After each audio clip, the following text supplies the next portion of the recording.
Ahojte, máme tu maličký update, podarilo sa mi spotrebovať niečo z dekoratívky a ideme to teda nahradiť.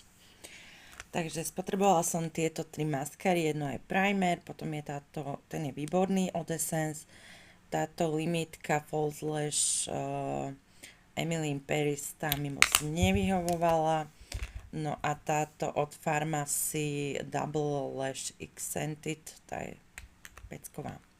Potom tu mám tento primer VFX Pro, neviem už koľký môj. Ešte trošička tam je, ja ho samozrejme domíňam, ale už ho teda nahrádzam.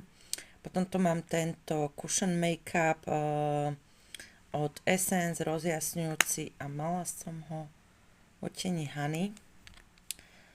Potrebovala som aj tento rozjasňovač pod očí a od Gerard Cosmetics tento tekutý rúž celkom dlho vydržal len na perách a mala som ho v odtieni Vintage Rose.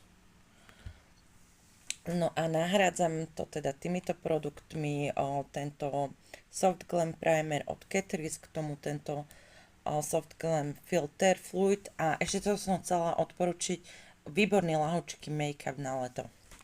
No potom som si vybrala tento NYX Lingerie XXL v odtieni, čo to tam je, Pushed Up.